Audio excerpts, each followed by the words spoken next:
Hello everyone! Before we get started with what we're going to learn about today, I want to review what we've learned about in our last couple of lessons. In our last couple of lessons, we talked about steamboat travel. We talked about some advantages or good things about steamboat travel and some disadvantages of steamboat travel or things that steamboat travel can't do well. I want you to pause this video for a minute and talk about the advantages and disadvantages of steamboat travel with whoever is helping you today. See if you can come up with a couple of things on each column, a couple of advantages and disadvantages of steamboat travel. Go ahead and pause this while you have that conversation and hit play again when you are ready to move on.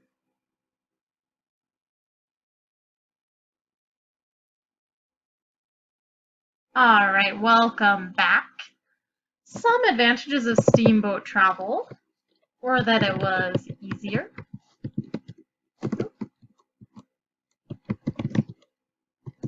it was faster,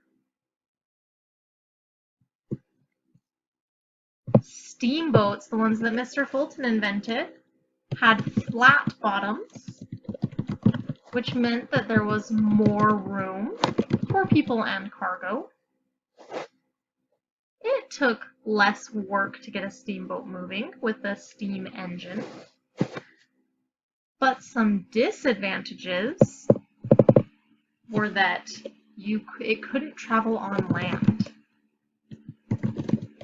You could only travel on places with water, or places that were connected by lakes or rivers. So they couldn't go everywhere. All right, my friends, we are going to switch gears for a little bit. We'll talk about steamboats a little bit later. Today, though, we are going to learn about a very important historical person and about a very cool language. During the time of westward expansion, as colonists were moving into western territories of the United States, there were Native Americans that already lived in those areas. There were a lot of different Native American tribes that had different cultures. This means that each tribe had different ways of eating, dressing, speaking, writing, and living their lives, depending on where they lived. In our read aloud today, we are going to learn about a Native American man that was from the Cherokee tribe. The Cherokee is a group of Native Americans that lived largely in Oklahoma. Oklahoma is right here in green on our map of the world. Let's see. Right there. Things were changing as westward settlers moved in, and a lot of Native Americans were forced to adapt to the colonists' culture. Sequoyah was a Cherokee man who wanted his people to stand tall and be proud of their culture. We will learn about him today, but first we need to go over our vocabulary words. Generations. Generations are groups of people who are born around the same time. The farm had been owned by many generations of the same family. Interacting. Interacting means talking or doing things with other people. The students were interacting with each other to finish their project. Approach. An approach is a way of doing or thinking about something. The artist used a unique approach to create her painting. Concluded. Concluded means decided after some time of thought or observation.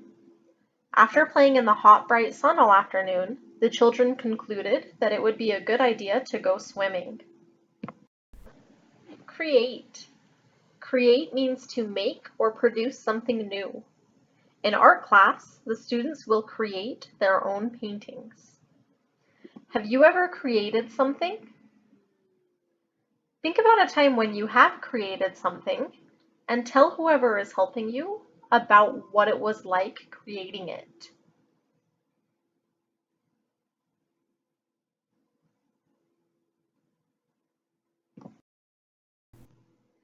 People are not born knowing how to read and write. They have to learn these skills, just as they have to learn to talk. This is true for individuals like you and me, and it is also true for all groups of people. In the early 1800s, the Cherokee people had a spoken language that they used to communicate, but they did not have a written language for reading and writing. The Cherokee were Native Americans who lived in what is now the southeastern United States. There were Cherokee settlements in Georgia, Tennessee, and the Carolinas. The Cherokee people had many folk tales that had been told and retold for many generations. But none of these tales had ever been written down because the Cherokee kept and passed down meaningful information orally or by talking. Up until this time, the Cherokee had communicated by speaking, but not reading or writing. That changed because of the hard work and dedication of a Cherokee man named Sequoyah. Sequoyah was born in Tennessee. He grew up with his Cherokee family, speaking the Cherokee language. But Sequoyah, who was a farmer and a silversmith, also spent a lot of time interacting with the white settlers who were living near Cherokee lands. Sequoyah believed that having a written language could make the Cherokee people even stronger. In 1809, he began to think about developing a writing system for his native language. 3 years later, during the War of 1812, Sequoyah and other Cherokee joined the United States under General Andrew Jackson to fight the British troops. There, Sequoyah observed how the U.S. Army officers sent and received messages. The idea of developing a written language was not new to him, but Sequoyah saw how useful reading and writing was when the officers needed to communicate. The Cherokee called the letters that the officers sent each other talking leaves. Sequoyah had seen how helpful they were for the soldiers. He was convinced it would be good if the Cherokee people could use talking leaves too. When the war ended, Sequoyah kept working to develop a writing system for the Cherokee language. At first, he tried to come up with a symbol for each word in the language. In English, do we have individual symbols that stand for each of our words? No, we have symbols, letters, that we put together to make words. Sequoyah spent a year trying to create or make symbols for all of the words in the Cherokee language. Even after a year, he was still not done. Sequoyah carved the symbols on slats or shingles of wood. Sequoyah was so busy with his project developing the symbols for the Cherokee written language that he didn't plant any crops that year. All he did was work on creating symbols. His wife was worried. She thought Sequoyah didn't know what he was doing. She thought he was just wasting his time. She did not understand what Sequoyah was trying to do. How would she and her children survive without crops? What were they supposed to eat? Some historians have recorded that after a while, Sequoyah's wife was so upset that she gathered up all of Sequoyah's work and burned it. Others have said that his fellow Cherokee destroyed the symbols because they thought they would bring their people bad luck. Either way, Sequoyah's work went up in smoke. Since his wife and his people didn't believe in him, do you think Sequoyah gave up trying to create a Cherokee writing system? It was a heavy blow for Sequoyah, but in a way it was a good thing. It was good because Sequoyah realized the approach, or the way he had chosen to create the symbols, was not the best one. It is possible to make a writing system in which there is a different symbol for each word in the language. Writing systems of this sort do exist, but they took a long time to create and are very difficult to learn. Remember, when we learned about the Chinese writing system, it uses about 8,000 symbols. Think what it would be like if we had to learn a different symbol for all of the tens of thousands of words in the English language. How would we ever remember all of those symbols? Sequoyah knew there had to be a better way. There was a better way, and eventually, he found it. Sequoyah realized that all Cherokee words were made up of syllables. So he created 84 symbols to represent all of the syllables in the Cherokee language. This was extraordinarily clever. Sequoyah had never learned to read and write, but he figured out a writing system for his native language. Once Sequoyah had come up with symbols for the 84 syllables in the Cherokee language, he was confident that he could teach other people to use them. He started by teaching his own daughter, Ayoka. Ayoka easily learned to read and write with the symbols Sequoyah created. Then Sequoyah went to show his writing system to the chiefs of the Cherokee Nation. At first, the chiefs were skeptical. Some of them did not understand what Sequoyah was trying to do. Others thought his system might not really work. A few even thought that Sequoyah might be trying to trick them. Sequoyah had expected this. He told the chiefs he could prove that his system really worked. He would send Ayoka away. Then he would write down any words the chiefs wanted him to write. When he had done this, he would call Ayoka back in, and she would read the words. That way the chiefs could be sure that Sequoyah was not tricking them. The chiefs agreed. Ayoka went away. One of the chiefs spoke some words in the Cherokee language. Sequoyah wrote down what he said using his syllable symbols. Then they sent for Ayoka. When she returned, she read the words that Sequoyah had written. The chiefs were impressed, but they were not convinced. The chiefs admired Sequoyah's hard work and were interested in what he had done, but they still didn't believe it was true. They tried the same test a few more times, using different words each time. The chiefs had Sequoyah write the symbols and then called Ayoka in to read them. Then the chiefs had Ayoka write the symbols and called Sequoyah in to read them. Finally, the chiefs concluded that Sequoyah's writing system really did work. After all of his hard work, Sequoyah's writing system was accepted. He and Ayoka taught other Cherokee people to use the symbols, and that is how the Cherokee people learned to read and write. Later, many sad things happened to the Cherokee people. In the 1830s, they were forced to leave their lands. Later, they were forced onto reservations and into English-speaking classrooms. Thanks to Sequoyah's hard work, however, the Cherokee were able to keep their language alive. Even today, almost 200 years later, the Cherokee language is written with symbols developed by Sequoyah. Sequoyah is remembered and honored as the man who taught his people to read and write. However, he is not only honored by the Cherokee people. He is considered to be a national hero too. There is a statue of Sequoyah in the U.S. Capitol building, and it is believed that the tall, strong sequoia trees that grow in California may have been named to honor the man who allowed his people to stand a little taller too. Alright, my friends, as always, I have got some questions about what we learned about today, about Sequoyah. Why did Sequoyah feel that writing down the Cherokee language was important? Why did he want to do that?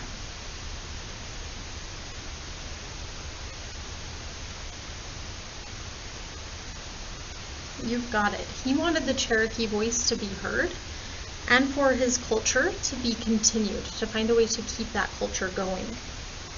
Was Sequoyah always famous? No, he wasn't always famous. What made him become famous?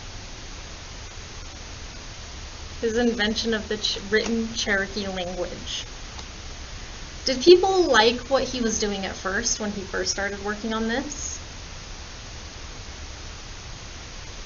No, remember his wife didn't think he knew what he was doing, and a lot of the Cherokee people thought that his symbols were bad luck, and they burned his work.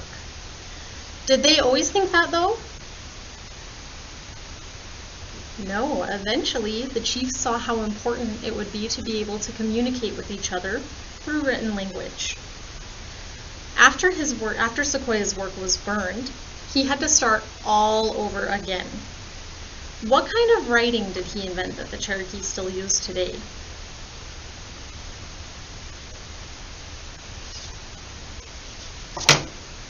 He created a unique system of writing with symbols that represent the different sounds in a Cherokee language. There were 84 symbols that he created for the Cherokee language. Is that more or less symbols than we have in the American language, in English? In English, we only have 24 letters, so 84 is a lot more.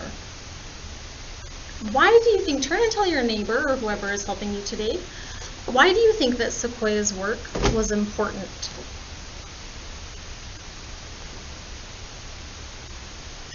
Sequoyah first wrote down his written version of the Cherokee language in 1821, which was after Robert Fulton invented the steam engine, but before the Erie Canal was dug. So I'm going to put the invention of the Cherokee language, when I put it on my timeline, should it go after the Erie Canal? No, it was invented before the Erie Canal was made, but after the steamboat was made. So I'm going to draw a line right here between those two things, between the invention of the steamboat and the creation of the Erie Canal. And that is where our Cherokee language is going to go on our timeline. All right, my friends, go ahead and open up the PDF that is attached to this assignment, and I will show you what to do. All right, on the PDF attached to today's assignment, the first page is another quilt square for our quilt that we're working on. Today we learned about Sequoyah and the Cherokee language, the written Cherokee language. In the center, I picked one of the symbols of the Cherokee language. I picked this one to draw to represent what we learned about. You can pick one of these symbols to draw, or you can do a portrait of Sequoyah himself. In each of the four corners, just like in our other quilt squares, you're going to write a fact about Sequoyah or the written Cherokee language that we learned about in our read aloud today. Some of the facts that I included are that Sequoyah saw the usefulness of written language during the War of 1812. His work was burned and he had to start over. His final written language for the Cherokee language had one symbol for each syllable, and that his daughter Ayoka helped prove that his writing works to the chiefs of the Cherokee Nation. There are lots of other facts that you could use. You can pick any facts that you would like that you think would be important to remember about Sequoyah and the Cherokee language. Make sure you have at least 4 in the corners, 1 in each corner. Remember, these ones do not have to be complete sentences. Mine are not complete sentences. They are just phrases to help me remember. When you are done, on the next page, you will take those 4 facts and you will write them as complete sentences to create a short paragraph about Sequoyah and the written Cherokee language. My paragraph says, while Sequoyah served under General Andrew Jackson, he saw how useful written language was and was inspired to create a written language for the Cherokee language. His work was burned and he had to start over. He created a language in which there is one symbol for each syllable of the language. His daughter Ayoka helped him prove that his language works. Remember, your paragraph should be 3 to 5 sentences, so that means that you can have 3, 4, or 5 sentences in your paragraph, and those sentences do need to be complete. Make sure it makes sense when you're reading it out loud and that it is a complete sentence. When you are finished with your square and your paragraph, go ahead and turn this one in, and you are all finished with knowledge today.